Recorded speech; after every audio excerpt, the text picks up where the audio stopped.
You will regret buying your dream car in your 20s. Or not, depending on the situation, but this is the subject that we are going to discuss in today's video. Firstly, I'm going to tell you my experience. 2 years ago, I bought a BMW M2 Ti G42, I think it's called, and I wasn't dreaming specifically about this car, but I was dreaming about buying a BMW with a 3-liter inline-6 petrol engine. And in my opinion, it was very beneficial that I chose this car because I could resell it faster and more pros that I'm going to discuss with you in this video.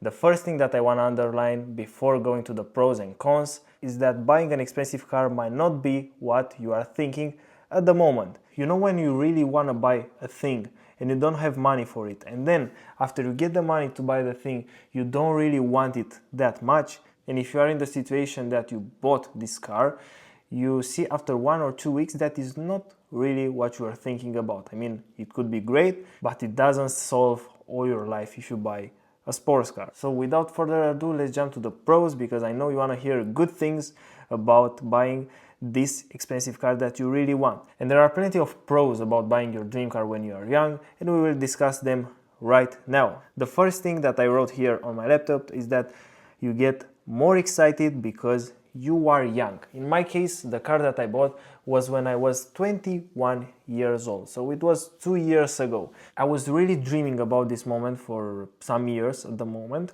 When I really got in the car, it was a strange feeling, but it was also very cool that I was really young, in my opinion, in driving a sports car. I know there are a lot of young people that when they are 18 years old, they drive Lambos and maybe Bugattis. For sure there is a guy in this world that drives a Bugatti at 18 years old. I don't know him, but I think it exists.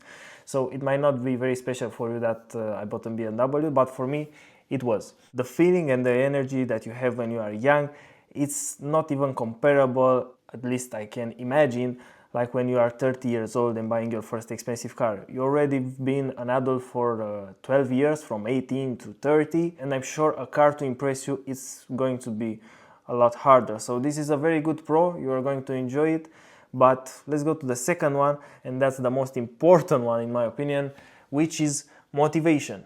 If you're a guy who wants to achieve great things in your life and you also like cars, I think buying an expensive car might really help you in going through that motivation phase for a bit longer and don't get bored during the process. So when you have a cool car in your parking lot, you get a taste of that experience of being successful, even though I know that cars in these days are not that special anymore and everyone drives cool cars.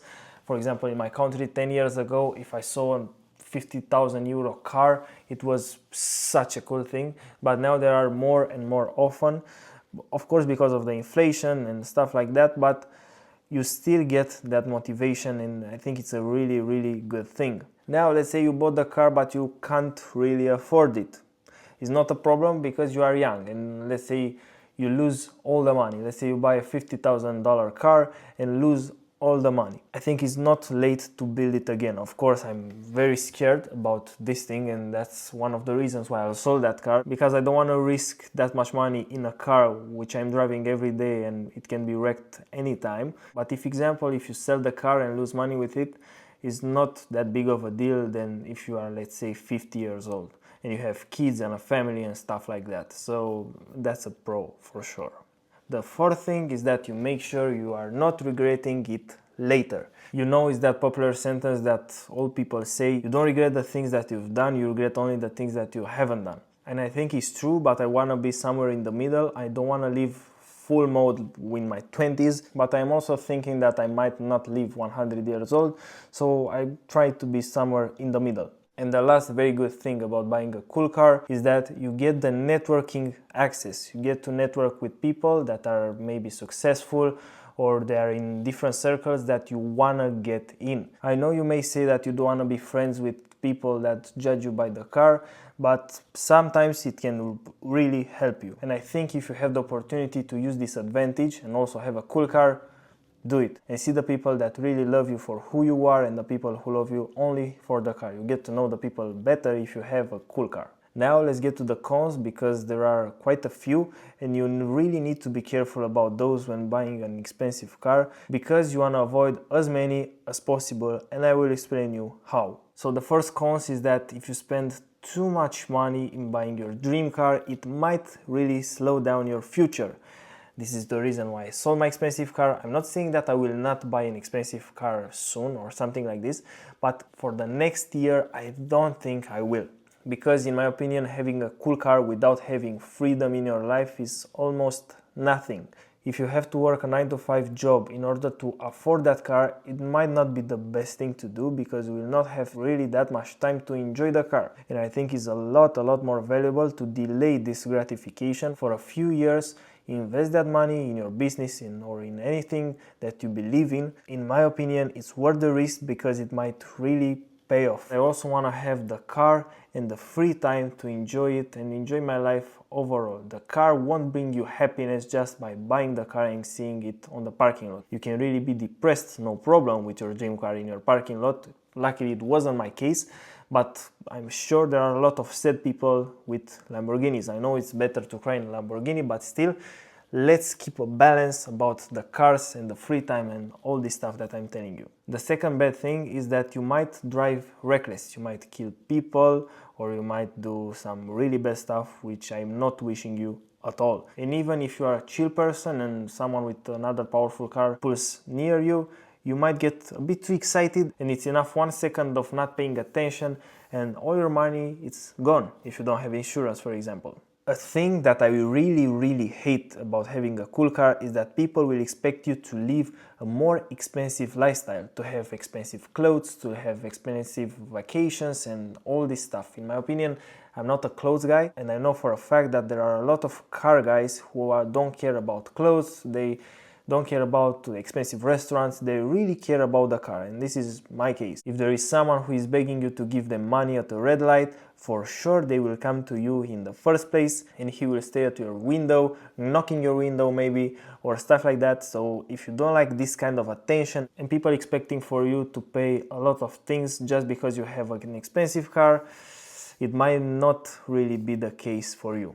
So now, for example, if you are thinking, okay, I will buy the car, keep it for 6 months and then I will sell it and buy a normal car. That's one thing that I did. And when I got in a less expensive car, I really felt it. For the first 2-3 days it was not really depressing, but it was very weird coming from a powerful car to a car with 100 horsepower. It was really funny and a bit worried, like this is my life from now on. It wasn't a bad car, don't get me wrong, but if you are comparing it with a more powerful and expensive car, you're going to accommodate with it a lot slower than you accommodated with a more expensive car.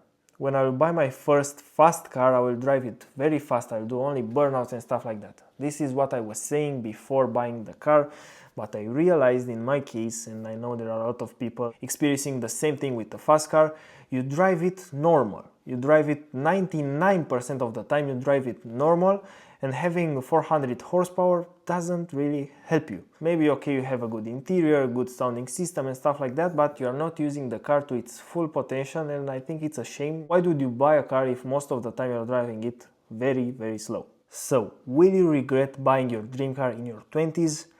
I don't have an answer for this. I really do think it depends on your situation.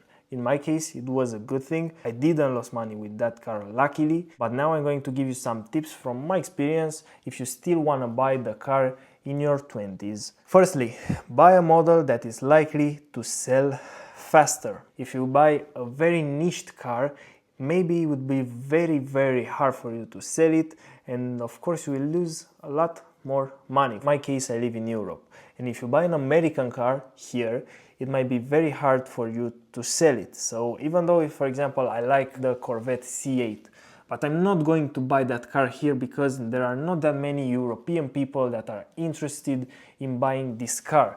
So maybe I will get a BMW or something in the middle to enjoy it, but not lose that much money. Another very good tip is not to tune your car extremely, because people don't have the same taste and you will end up with people wanting to buy your car, but because it's heavily modified, they will not pay the price. So just my humble opinion, I will avoid ECU tuning and suspension. In my opinion, these are the riskier mods to a car in order if you want to sell it like after 1 year or something like this. And the final and the most important part of the video is to buy the car at a fair price. I think this is by far the most important thing. If you can get the car some thousands of dollars under the market price, you are already ahead of most of the people that want to buy a sports car. Most of them, they just enter a website, they search the car that they like, and they overpay the car in order to have it today. Wait for a bit, negotiate the car, and end up with a good deal in your favor. I'm sure you will thank me later for this advice. Thank you very much for watching. See you in the next one, and